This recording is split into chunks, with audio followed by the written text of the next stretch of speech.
Hi everyone, start करेंगे आज का सेशन जो कि होने वाला है आपका ईडीएम। चलिए शुरू करते हैं, ठीक है। तो आज हम लोग पढ़ने वाले ईडीएम और आज है ईडीएम की पहली क्लास।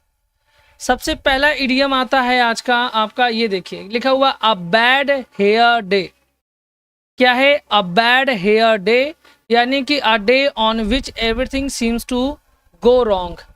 कभी कभी ऐसा होता नहीं है कि आप बढ़िया से तैयार हुई, बढ़िया एकदम फुल टूस, एकदम बढ़िया बाल वाल अच्छे से बांध करके कि आज तो पार्टी में जाने वाले हैं, लेकिन ऐसा कुछ हुआ कि जा रही थी आप स्कूटी से आराम से, अचानक से कोई गाड़ी वाला ट्रक वाला आया और उसने एकदम से भयंकर तरीके से हवा आप तक मतलब आपको हवा लगी, झोंका लगा और आपके बाल बिखर के ऐसे हो गए जैसे कि इस मोहतरमा के हैं।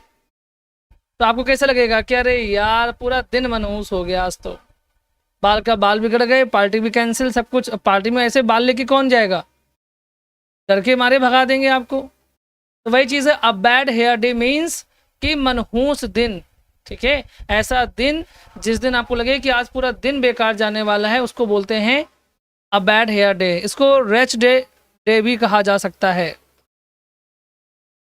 ठीक है। आपके बाल तो नहीं हुए कभी ऐसे, और रेच डे कहा जाएगा, इसको याद रखिएगा।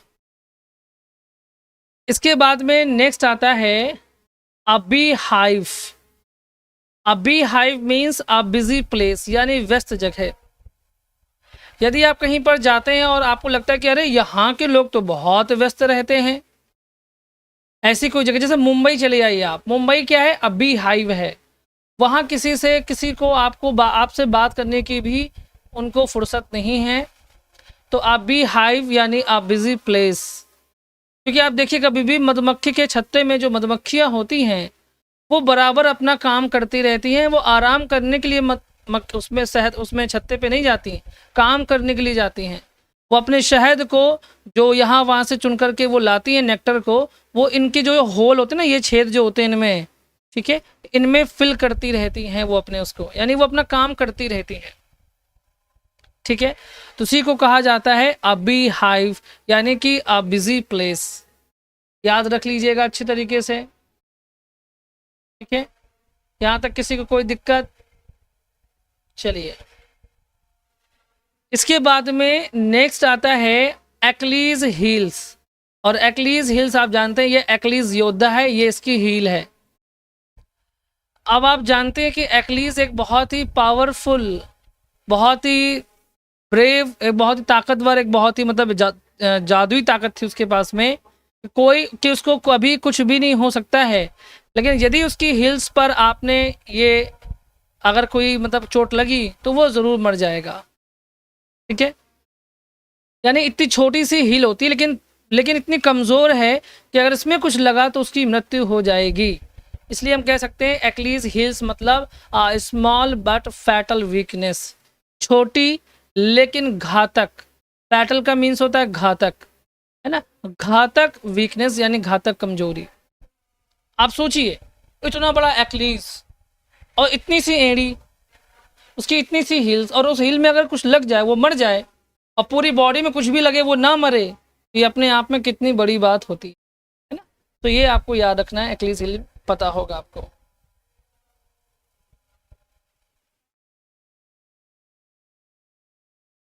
चलिए, इसके बाद में नेक्स्ट आता है एट वंस विट्स एंड। देखिए इन जनाब को, देखिए अपने बाल नोचे डाल रहे हैं, क्यों? क्योंकि विट्स का मतलब होता है बुद्धि, क्या होती है? बुद्धिमत्ता कह सकते हैं आप। वंस माने कोई व्यक्ति है, अगर किसी व्यक्ति की बुद्धि का अंत हो जाए, इसका मतलब क्या हुआ कि आप कभी कभी देखते होंगे कि आपको लगता होगा कि आज ना दिमाग काम क्यों नहीं कर रहा है, और आपका मन करता है कि मैंने बाल नोच लूं, जैसे ये जनाब नोच रहे हैं अपने बाल।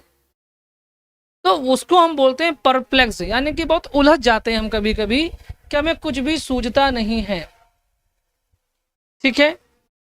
एकदम उलझ जाएंगे, ये क्या हो रहा है, इसे कभी कभी हो जाता है। मेरे साथ भी कभी कभी होता है जब मैं बहुत ज़्यादा पजल्ड हो जाता हूँ अपने काम की वजह से। लेकिन बाल नहीं नोचता, थोड़े बहुत बचे हैं वो भी चले जाएंगे, क्या फ़ायदा, नोचने के लिए कुछ नहीं बचेगा। तो एट वंस विट्स एंड, यानी जब किसी की बुद्धि का अंत हो जाए या बुद्धि खत्म हो जाए तो वो उलझ जाएगा, उसका दिमाग काम नहीं करेगा, यानी कि परप्लेक्स्ड कह सकते हैं आप, याद रखिएगा, ठीक है। बात समझ में आ गई? समझ में आ रहा है ना बढ़िया से? हाँ, कि अपने अपना चेहरा मैच कर रहे हैं कि कहीं मैं तो ऐसी नहीं दिखती, ये तो नहीं कर रहे हैं। हाँ, क्योंकि बहुत से बच्चे इमेजेस से अपने आप को रिलेट करने लग जाते हैं। ऐसा तो नहीं कर रहे हैं, बता दीजिएगा। इसके बाद में नेक्स्ट आता है कि एट वंस फिंगर टिप्स या एट वंस फिंगर्स एंड। ठीक है, यानी कि फिंगर टिप मतलब ये उंगली का ऊपरी हिस्सा, या फिंगर का एंड यानी कि ये ऊपरी हिस्सा। जैसे इस व्यक्ति को देखिए, इस व्यक्ति के उंगली पे पूरी पृथ्वी है, इसका मतलब ये है कि इस व्यक्ति के फिंगर टिप पर पूरा ज्ञान है। कहते नहीं है, कह रहे मैं तो चुटकी बजा के पूरा ज्ञान, मतलब पूरा ज्ञान मैं दे सकता हूँ, कुछ भी पूछ लो मुझसे, सारा ज्ञान मेरी फिंगर टिप पे है, यूँ चुटकी बजाऊंगा पूरा ज्ञान मेरे पास आ जाएगा, मैं सबके आंसर दे सकता हूँ। ठीक है, तो वही चीज़ है यहाँ पर। तो एट वंस फिंगर टिप्स या एट वंस फिंगर्स एंड का मतलब हुआ कंप्लीट नॉलेज, कि मेरे एक उंगली पर पूरा ज्ञान है, जो पूछना है मुझसे पूछ लीजिए। तो इस तरह से आप इसको भी याद कर सकते हैं बढ़िया तरीके से, कितना आसानी से याद हो जाएगा आपको। इसके बाद में ठीक है, इमेजेस दिमाग में आएंगी, सब कुछ याद आ जाएगा कि उंगली पर पूरा ज्ञान है, संपूर्ण ज्ञान, कंप्लीट नॉलेज। ठीक है, इसके बाद में आता है कि ऐड फ्यूल टू फायर। ये तो आप जानते हैं, फायर माने आग, फ्यूल माने ईंधन। अगर आप आग में ईंधन को मिलाएंगे तो क्या होगा? कहीं आग जल रही हो और आप उसमें पेट्रोल डाल दें तो बताइए क्या होगा? और भड़क जाएगी आग। तो यानी इसका मतलब ये हुआ to make a matter worse, यानी कि मामले को और बिगाड़ना। ईडियम्स एक तरह के लोकोक्तियां हैं, आप ऐसा मान सकते हैं। जैसे बोलते ना यार, आग में घी डालने का काम मत करो, यानी don't do add fuel to fire, कि आग में और फ्यूल मत डालने का काम करो, यानी to make a matter worse, मामले को और बिगाड़ना, है ना? बात समझ में आ गई? चलिए इसको याद रख लीजिएगा। इसके बाद में नेक्स्ट आता है अ बर्ड्स आई व्यू। ठीक है, अब बर्ड की, जैसे ये जो आपको गोल गोल दिख रहा है ना, मान लीजिए ये बर्ड की आंख है, तो आंख से जो पूरी यहाँ पर आप दिख रहा होगा, अगर आपको दिख रहा हो तो साफ साफ, यहाँ तक पूरी बिल्डिंग्स बनी हुई हैं, जो बिल्डिंग्स बनी हुई है किसमें, किसी शहर को दिखाया जा रहा है। तो जब चिड़िया उड़ती है तो उसको पूरा पूरा एक जनरल व्यू दिखाई देता है पूरे शहर का, या जिस व्यू जगह पे उड़ती है उस जगह का पूरा एक जनरल व्यू दिखाई देता है। ये तो आप जानते हैं, आपने ड्रोन देखे होंगे, जब ड्रोन उड़ते हैं और कोई कहीं का शूट लेते हैं तो आपने देखा होगा कि वो पूरे जगह का एक जनरल व्यू देखने को मिल जाता है ऊपर से, क्योंकि चिड़िया ऊपर उड़ती हैं। तो a bird's eye view means a general view from above, यानी कि ऊंचाई से विस्तृत दृश्य को वो देख सकते हैं ना, विस्तृत दृश्य आप कह सकते हैं, एक जनरल व्यू कह सकते हैं। बात समझ में आ गई? कोई प्रॉब्लम नहीं है, आसान है। आपको दिख भी रहा होगा, शहर मुझे दिख रहा है फोटो में, आपको भी दिख रहा होगा। इसके बाद में नेक्स्ट आता है एप्पल ऑफ वंस आई, यानी कि किसी की आंख का सेब होना। कहते गुरुजी हम तो सोचा करते थे कि आंख का तारा होना, लेकिन ये तो आंखों का सेब होना है। कोई बात नहीं, आंखों का तारा होना हिंदी में बोला जाता है, क्योंकि हम अपने बच्चे को चांद सितारा समझते हैं, और अंग्रेज लोग सेब उनको ज़्यादा पसंद होंगे। एप्पल ऑफ वंस आई बोल सकते हैं, या अ ब्लू आइड बॉय बोल सकते हैं। आपको पता ना, नीली आंखें वाले बच्चे बड़े प्यारे लगते हैं, कि बड़ी कंची आंखें हैं इस बच्चे की, तो कितना गोरा गोरा सा बच्चा है, नीली नीली सी आंखें हैं। सोचिए सबकी काली आंखें होती हैं और किसी की अगर नीली आंखें हों तो वो हो, जाहिर सी बात है कि वो आपका मन मोह लेगा। तो एप्पल ऑफ वंस आई बोलिए या ब्लू आइड बॉय बोलिए, दोनों का मतलब होता है वन हु इज फेवरेट, यानी कि फेवरेट ऑफ समबडी, किसी व्यक्ति का दुलारा होना, आंखों का तारा होना। ठीक है, इसको आप अच्छे तरीके से याद कर सकते हैं। एक आंख में क्या एक और आंख बना दूं, चश्मा ही बना देता हूं सीधे सीधे। ये लीजिए, ये लीजिए, बन गया चश्मा। अब लग रहा है स्मार्ट बॉय, हैरी पॉटर का छोटा बच्चा। ठीक है, क्लियर हो गई बात। चलिए, तो यहाँ तक अब आपको समझ में आ गया होगा, कोई खास कॉम्प्लिकेशंस नहीं हुई होंगे। इसके बाद में नेक्स्ट आता है एन आर्म चेयर जॉब, यानी ऐसी जॉब कि बस बढ़िया कुर्सी पे हाथ धर के बैठे हुए हैं। आर्म चेयर मतलब ऐसी कुर्सी जिसके हाथ होते हैं, जैसे ये हाथ बने ना कुर्सी के, ये देखिए, और जनाब बढ़िया कुर्सी में हाथ रख के बैठे हैं और सैलरी मिल रही है 4 लाख रुपए महीना, 5 लाख रुपए महीना या 1 करोड़ रुपए साल की है। क्या नौकरी, एकदम राजा की जैसी, है ना। Good income job with high comfort, यानी ऐसी नौकरी कि बस बैठे बैठे खटपटाना है और पैसा कितना, करोड़ों में, बहुत पैसा, कंफर्ट की जॉब, बस दिमाग खर्च करना है। तो उसको बोलते हैं आसान एवं अच्छी आय वाली नौकरी, को बोलते हैं एन आर्म चेयर जॉब। ऐसी नौकरी सॉफ्टवेयर इंजीनियर्स की रहती है। जो सॉफ्टवेयर इंजीनियर्स होते हैं वो एक बार अपना सॉफ्टवेयर डेवलप कर लेते हैं और उसके बाद में बस उसको बेचते रहते हैं, एक क्लिक पर बेचते रहते हैं, बस बेचते रहते हैं। कभी कभार उसमें अपडेट डालते हैं, सिक्योरिटी डालते हैं, वरना बेचते रहते हैं। खूब पैसा छापते हैं वो लोग, जैसे कि माइक्रोसॉफ्ट कंपनी। ठीक है, बात समझ में आ गई, याद रखिएगा। इसके बाद में मैं नेक्स्ट बताऊं, अगर लिखा है an axe to grind. An axe to grind का मतलब होता है something done for selfish reasons. इसमें कोई इमेज तो नहीं है, लेकिन मैं आपको समझा देता हूं। मान लीजिए ये एक व्यक्ति है जिसका नाम है ए, और एक व्यक्ति है जिसका नाम है बी, और एक्स माने होता है कुल्हाड़ी, ग्रिंड माने उसको मतलब धार देना, पीसना, धार देना मतलब, है ना, घिस घिस के धार नहीं देते हैं वो चीज़। तो मान लीजिए बी के पास में एक कुल्हाड़ी है, एक कुल्हाड़ी, मान लीजिए कि बी के पास में एक कुल्हाड़ी है, ठीक है, लेकिन उसकी कुल्हाड़ी में धार नहीं लगी हुई है, कुल्हाड़ी में धार नहीं है। और ए जब इस व्यक्ति बी के पास में गया और उसने उससे कुल्हाड़ी मांगी, तो उसने ये सोच करके ए को कुल्हाड़ी देने को सोचा कि यार मेरी कुल्हाड़ी में तो धार नहीं है, लेकिन अगर मैं इसको दूंगा तो ये मेरी कुल्हाड़ी ले जाएगा, और जब काम नहीं करेगी तो उसमें धार लगवाएगा और फिर अपना काम करेगा, और उसी कुल्हाड़ी से फिर मेरे काम भी हो जाए करेंगे। तो उसका स्वार्थ आ गया, बी का स्वार्थ आ गया कि मैं अपनी कुल्हाड़ी इसको दे दूं, है ना। जैसे होता नहीं क्या, भैया हमारी कुल्हाड़ी में धार नहीं लगी है, वो कहेगा कोई बात नहीं बाबूजी, हम लगवा लेंगे, लगवा के हम करवा लेंगे अपना काम, दे दीजिए आप, बस दे दीजिए। तो यहाँ पर स्वार्थ है, चीज़ हम दे तो रहे हैं लेकिन स्वार्थ हमारा भी छिपा हुआ है। तो वही चीज़ है, an axe to grind means something done for selfish reasons, कोई काम जो स्वार्थ से भरा किया गया हो।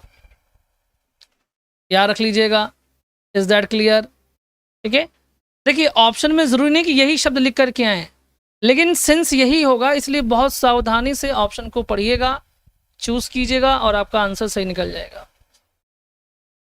इसके बाद में नेक्स्ट आता है आ केक वॉक। आ केक वॉक यानी कि एन इजी अचीवमेंट, यानी कि आसान उपलब्धि।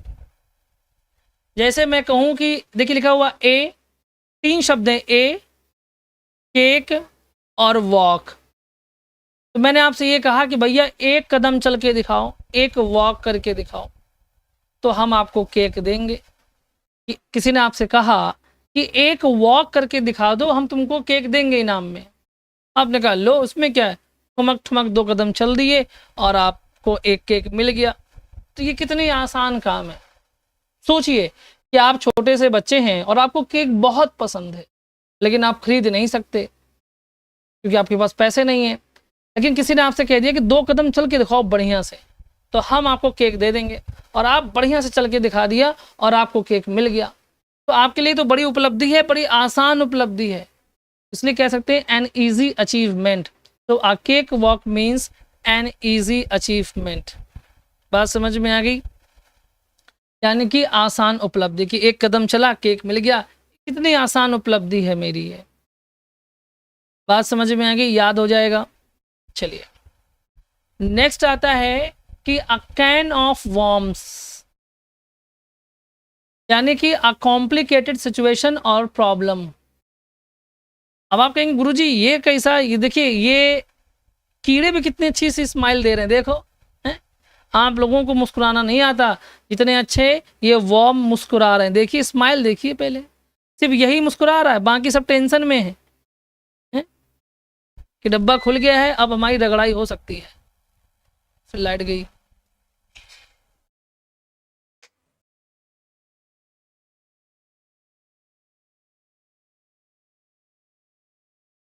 ठीक है, समझ में आ गई बात। लेकिन ऐसे होते जरूर है, दोस्तों में भी ऐसे होते हैं, मुसीबत में एक जरूर मुस्कुराता रहेगा, बाकी जहाँ टेंशन में बने रहे, ये दोस्तों में भी होता है।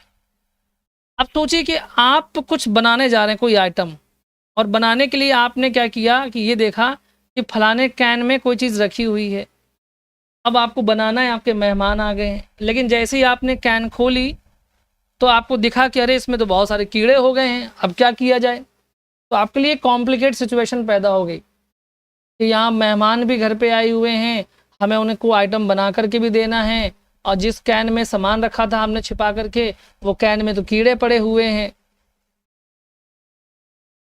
अब मैं क्या करूं, कोई लाने वाला सामान नहीं है। तो एक जटिल सिचुएशन हो गई, एक है कि क्या करें अब। तो a can of worm means a complicate situation.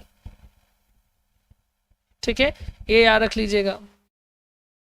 हाँ, पोज दे रहा है एकदम, सेल्फी, खींच मेरी फोटो तो खींच मेरी फोटो, ये वाला गाना गा करके। क्या स्माइल है, हम भी फिदा हो गए इनकी स्माइल पे तो। इसके बाद में नेक्स्ट आता है a chip off the old block. A chip off the old block मतलब जैसा बाप वैसा बेटा, लाइक फादर लाइक सन।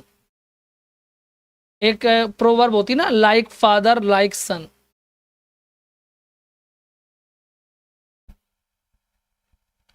जैसा बाप वैसा बेटा, ये कैसे याद करेंगे। देखिए ओल्ड ब्लॉक मतलब क्या हुआ कि कोई ओल्ड, एक नया पैकेट है, एक पुराना पैकेट है। ब्लॉक मीन्स पैकेट के सेंस में यहां पर आप समझ सकते हैं। तो पुराने पैकेट से जो निकला है, जैसे पुराने आज से 10 साल पहले जो हम चिप्स का पैकेट लेते थे, तो उसमें भी वही चिप्स आती थी, सेम साइज सेम डिज़ाइन। और आज जो हम नया पैकेट लेते हैं उसमें भी सेम साइज सेम डिज़ाइन आती है। वेट 19-20 हुआ हो तो नहीं कह सकते।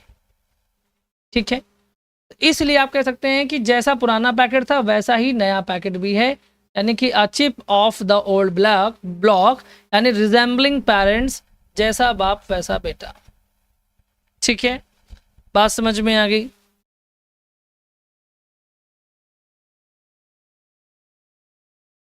इसके बाद में नेक्स्ट आता है at the spur of the movement.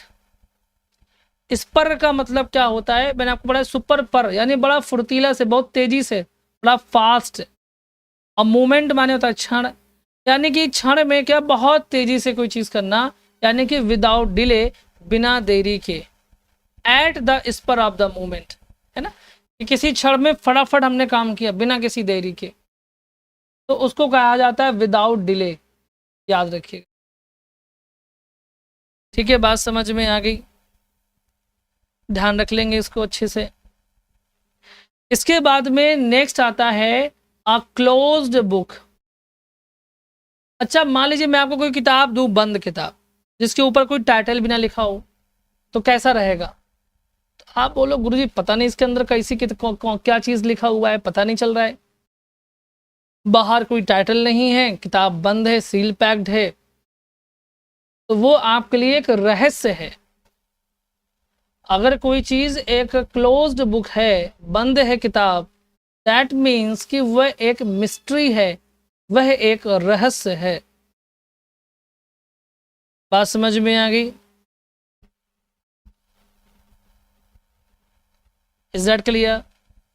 ठीक है, ऐसे सोचिए, जब सब कुछ आप इमेजिन करेंगे ना, आपके लिए फिंगर टिप हो जाएगा ईडीएम फ्रेजेस। नेक्स्ट आता है कि एप्पल पाई ऑर्डर, यानी कि इन परफेक्ट ऑर्डर। आप कभी भी जाइए किसी दुकान में, देखिए पाई माने समोसा कचौड़ी होता है, और एप्पल माने सेब। आप किसी दुकान में जाइए, समोसे भी बढ़िया रखे होंगे एक के ऊपर एक, ऐसे बढ़िया, है ना। हालांकि समोसे उतने, लेकिन वो रख जाते हैं ऑटोमेटिकली, उनकी डिज़ाइन ऐसी होती है कि वो एक ऊपर एक बड़े अच्छे से सेट हो जाते हैं। और सेब को आपने देखा होगा, एप्पल्स को, वो हमेशा ऐसे ही बड़े सिस्टम तरीके से रखे जाते हैं ताकि देखने में बड़ा व्यवस्थित लगे, बड़ा एक परफेक्ट ऑर्डर लगे। इस वजह से apple pie order means in perfect order.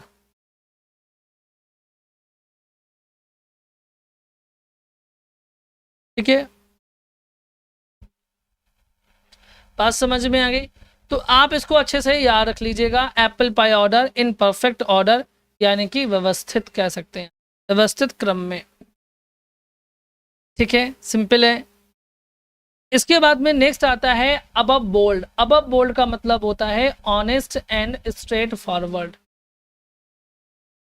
Above bold, अब देखिए बोल्ड अबव माने होता है ऊपर, अबव माने होता है ऊपर, और बोल्ड माने होता है कोई भी बोल्ड, जितनी से पीएनपी बोल्ड है ना।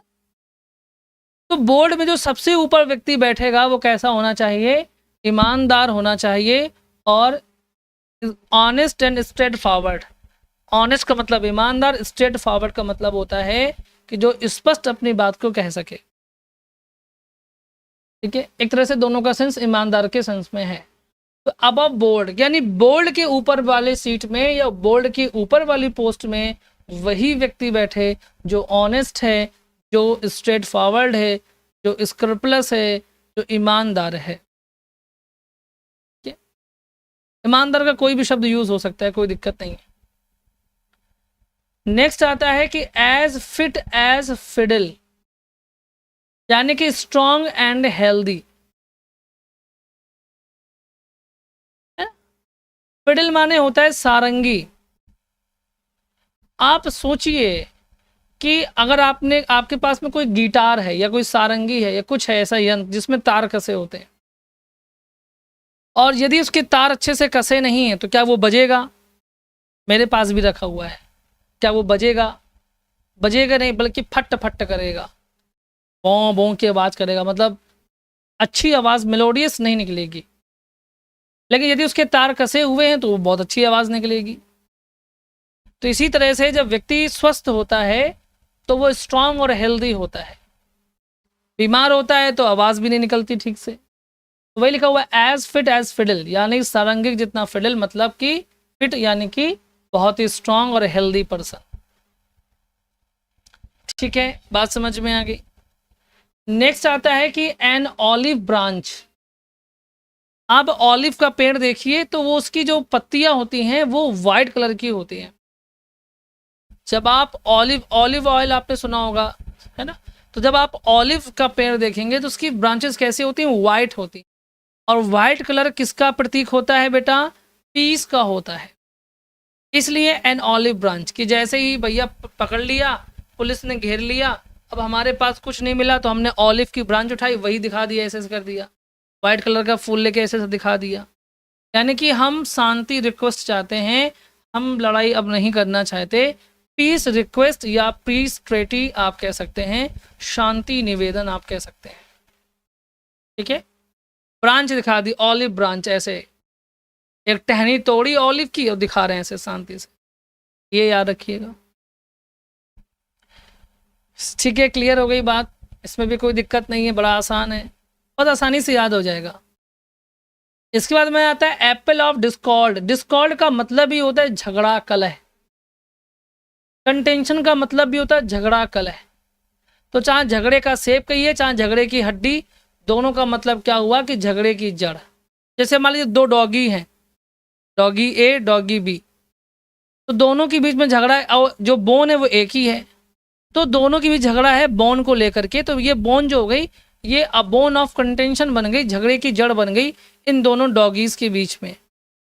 ऐसे ही घर में दो बच्चे हैं, ए है बी है, और एक ही सेब है।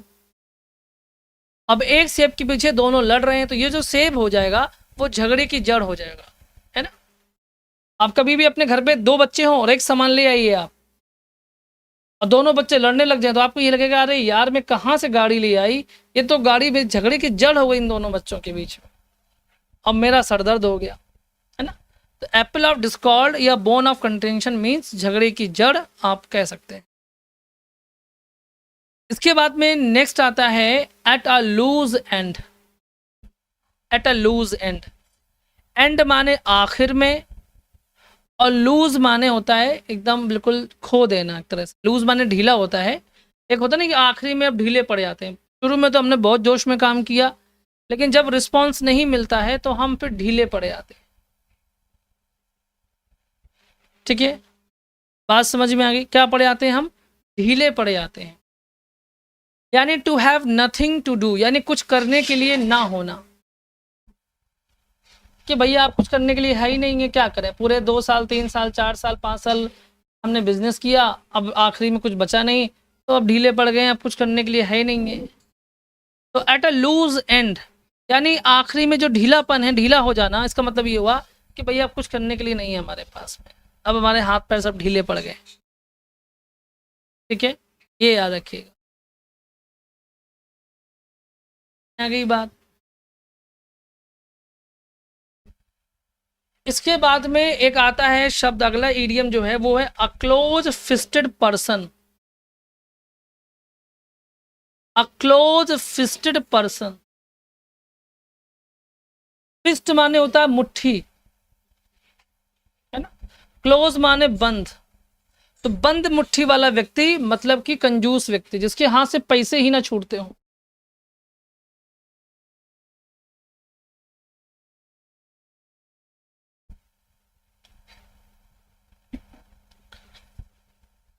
है ना? ऐसा व्यक्ति जिसके हाथ में कभी कोई पैसा ही ना निकले हाथ से, ऐसा बंद मुट्ठी वाला व्यक्ति क्या कहलाता है? कंजूस व्यक्ति कहलाता है। कहते नहीं, वो खुले हाथ का है मतलब कि वो दानी है, वो बंद हाथ का है मतलब कि कंजूस है। ऐसी कहावतें आपने सुनी होंगी। इसके बाद में नेक्स्ट आता है अ कोल्ड फिश। अ कोल्ड फिश। कोल्ड फिश का मतलब ये हुआ कि ठंडी मछली। ठंडी मछली का मतलब क्या है? जैसे मान लीजिए आप, एक आदमी है ए और एक आदमी है बी। अब ए बहुत परेशान है और वो अपने मित्र बी के पास जाता है और अपनी सारी प्रॉब्लम्स को शेयर करना शुरू कर देता है। लेकिन जो बी है वो एक कोल्ड फिश है। B is a cold fish, मतलब बी को कोई फर्क नहीं पड़ता, जिससे आप कितना भी शेयर कीजिए अपनी प्रॉब्लम को, वो बस चुपचाप सुनता रहेगा। ना ये कहेगा कि ठीक है मैं आपकी प्रॉब्लम का कोई सोल्यूशन बताता हूँ, ना वो ये बोलेगा कि ठीक है मैं आपकी कोई फिक्र करता हूँ, ना ये बोलेगा कि ठीक है मैं, है ना? कुछ नहीं, चुपचाप बैठा है, सुन रहा है बस। इट मीन्स कि he is a cold fish.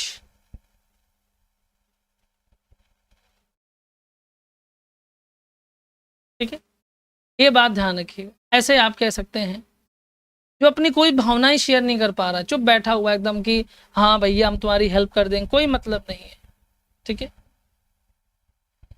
Sir, मेरे ससुर जी कह रहे हैं मेरे जैसा। चलिए बढ़िया है, जी को प्रणाम बोलिएगा। इसके बाद में नेक्स्ट आता है a cuckoo in the nest.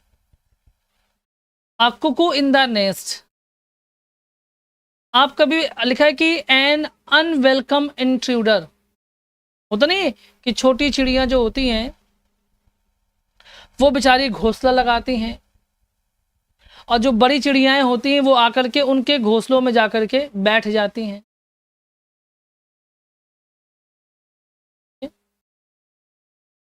और कुकू का मतलब होता क्या है? कुकू का मतलब होता है कोयल। अच्छा, आप बहुत अच्छी चीज सीख सकते हैं यहाँ पर। एक चीज मैं आपको सिखाता हूँ, देखिए। सब लोग कहते हैं सबसे मीठी आवाज किसकी होती है?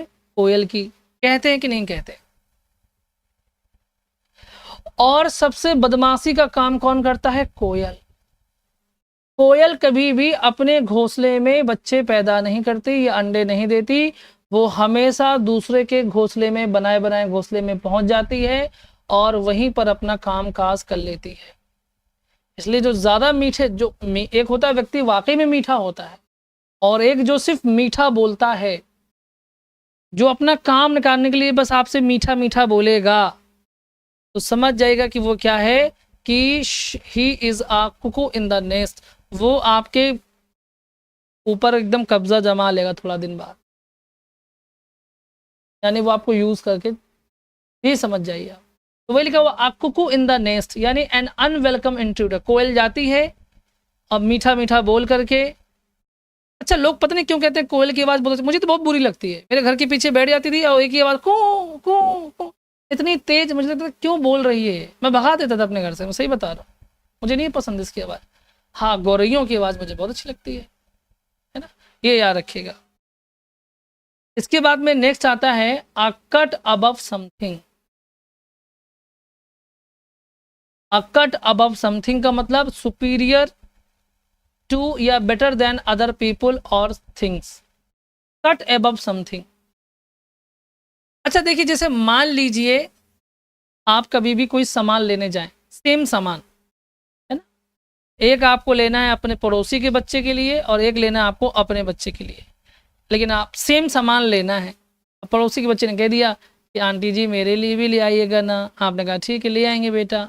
अब आप दुकान में पहुंचे, वो चीज़ हो गई महंगी बहुत, अब लेना सेम ही है, तो दुकान वाले ने कहा बहन जी दोनों सेम ही है बट एक डिफेक्टेड है, एक बड़ा अच्छा है, बस इतना ही फ़र्क है, बट दोनों आइटम सेम है।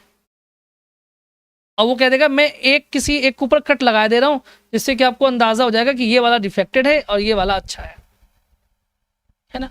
तो मतलब जिसके ऊपर उसने कट लगाया तो इससे ये मालूम चल गया कि बहन जी ये वाला अच्छा है, ये सुपीरियर है इस वाले से, मैंने इसमें निशान लगा दिया है, मैंने इसमें कट लगा दिया है, आप इससे पहचान लिया कीजिए। जैसे हमारे यहाँ लोग, जैसे बगल में एक समोसा वाला बेचता है, उसके यहाँ रोल लेने जाइए, तो अगर आपने 5 रोल लिए और एक को तीखा करना है, तो वो तीखा वाले को स्पेशल दिखाने के लिए उसमें कट लगा देगा, ये थोड़ा फाड़ देगा, ये फटी पन्नी वाला है, इसमें तीखापन ज़्यादा है, ऐसे करते हैं ना। तो जिस पे कट लगा दिया, कुछ एक्स्ट्रा कुछ निशान लगा दिया, तो समझ जाएगी वो सुपीरियर है बाकी के कंपैरिजन में। तो a cut above something means superior to something. बात समझ में आ गई? हाँ, मीठा ठग, बिल्कुल। नेक्स्ट आता है at a loose. At a loose means to be unable to decide, यानी इन डिलेमा आप कह सकते हैं इसको, इसका आप एक ये भी लिख सकते हैं इन डिलेमा। एट अ लॉस लिखा हुआ, एट अ लॉस, यानी जब आप नुकसान पर होते हैं ना, फिर आपको नहीं सूझता है कि बिजनेस को आगे बढ़ाएं, कि बिजनेस को ठप कर दें, कि क्या करें, लोन लें, क्या करें, कुछ नहीं पता, क्योंकि आप लॉस पर है, एट अ लॉस। जब कोई व्यक्ति लॉस की कंडीशन में होता है तो वो डिसाइड नहीं कर पाता है। जैसे मैं कह दूं, इसी वजह से मैं कह दूं मैं किसी काम को भी लेकर के मैं कोई निर्णय नहीं ले पा रहा, मैं कह सकता हूँ कि yes I am at loss, यानी I am not able to decide anything, I am at loss. किसी ने आपसे पूछा कि कोई निर्णय लिया, चलोगे पिकनिक में घूमने, आपने बोला I don't know, I am at loss, I am at a loss, मैं लॉस पे हूँ, मतलब कि मैं अनेबल हूँ डिसाइड करने के लिए। ये यूज़ भी आप कर सकते हैं। जब आपको बोल रहा हूँ कि मैं निर्णय नहीं ले सकता, तो आप बोलिए आई एम एट अ लॉस। इसके बाद में आता है एट अ पिंच। पिंच माने होता है जो चुभता रहे आपको, है ना। जैसे मैं आपको पिंच काट लूँ, एक चूटी काट लूँ मैं आपको, तो आपको चुभेगा ना, तो वैसे नोच लेते हैं। तो एट अ पिंच यानी कि आप किसी ऐसी जगह पर बैठे हुए हैं, एट मतलब प्लेस, किसी जगह पर बैठे जो आपको चुभ रहा है, तो आप ट्रबुल में हैं, आप मुसीबत में हैं, परेशानी में हैं। सोचिए आप किसी मेहमान के घर में गए और जिसके घर पे जाकर के जिसके सोफे पे बैठ गए, उसके सोफे में कुछ कीलें निकली हुई हैं, वो आपकी हल्की हल्की चुभ रही हैं, तो आप ऐसे ऐसे करते तो रहोगे, लेकिन आप संकोच में कह भी नहीं पा रहे कि अरे बहन जी आपका सोफा सही नहीं है, ठीक करवा लीजिएगा, लेकिन आप मुसीबत में बट बैठे हैं, यहाँ वहाँ उचक रहे हैं। ऐसा हो चुका है मेरे साथ एक बार। इन अ ट्रबल, ठीक है, एट अ पिंच मतलब जो चुभता रहे आपको, यानी कि आप मुसीबत में हैं, इन अ ट्रबल, है ना। ठीक है, इसके बाद में नेक्स्ट आता है एट ऑड्स। ऑड का मतलब होता है विषम। तो जब भी विषम चीजें होती हैं हमारे जीवन में, जैसे मान लीजिए ए और बी दोनों पति पत्नी हैं, लेकिन इनके विचार आपस में कैसे हैं, ऑड वाले हैं, विषम में मैच नहीं करते, तो झगड़ा होगा कि नहीं होगा, आप ही बताओ। दोनों हैं, अगर दोनों के विचारों में इवन नहीं है, दोनों के विचार इवन नहीं हैं बल्कि ऑड हैं, यानी कि विषम हैं, अलग अलग हैं, तो डिस्प्यूट पैदा होगा, यानी कि विवाद पैदा होगा। डिस्प्यूट मीन्स विवाद, ठीक है। तो एट ऑड्स मीन्स क्या होता है, इन डिस्प्यूट, यानी कि विवाद आप कह सकते, ठीक है, आसान है ना। ऑड विषम की स्थिति में विवाद ही होता है, और जहां पर सोच मैच करती है वहां विवाद नहीं। अगला आता है कि एट क्रॉस पर्पजेस, यानी कि हैव कॉन्फ्लिक्टिंग इंटेंशंस। क्रॉस मतलब ये वाला, यानी मेरा पर्पस ये है, आपका पर्पस ये है, तो हम दोनों के पर्पस मैच नहीं कर रहे हैं, क्रॉस हो रहे हैं। जैसे एक बच्चा कह रहा है कि है ना मुझे तो मनाली जाना है, एक बच्चा कह रहा नहीं मैं तो भाई साउथ इंडिया जाऊंगी, मुझे तो जाना है केरला वगैरह घूमने के लिए। तो अगर अलग अलग पर्पस हो गए तो इंटेंशन कॉन्फ्लिक्ट हो गए, यानी कि जो आशय है, जो सोच है वो कॉन्फ्लिक्ट कर गई, वो विवादित हो गई। तो एट क्रॉस पर्पसेस का मतलब होता है कि विवादित आशय का होना, है ना, या परस्पर विरोधी आशय का होना, यानी हमारे आपके पर्पस क्रॉस कर गए आपस में, यानी कि मैच नहीं कर रहे हैं, ठीक है, ये याद रख लीजिएगा। नेक्स्ट आएगा at daggers drawn. Dagger means क्या होता है, खंजर होता है, जानते ही आप, मैकबेथ में आपने देखा भी होगा। एट डैगर्स ड्रॉन, ड्रॉन माने खींचना। अब जिस व्यक्ति के ऊपर आप खंजर तान दें, या जो व्यक्ति आपके ऊपर खंजर तान दे, तो आप ये मान के चलेंगे कि उससे आपकी बड़ी कर्री दुश्मनी हो गई है, बड़ी भयंकर वाली दुश्मनी हो गई है। हो गई कि नहीं हो गई, निकाला खंजर तान दिया कि आओ बेटा अब तो आज तुम्हारी जान लेके रहेंगे। तो यानी टू हैव बिटर इनमिटी, बिटर मतलब बहुत कड़वी वाली दुश्मनी, ठीक है। चलिए सो गाइज आज के लिए बस इतना ही है, अपना ख्याल रखिए अपनी फैमिली का, और आपसे मिलते 12:30 बजे। बाय, टेक केयर, नमस्कार एंड जय।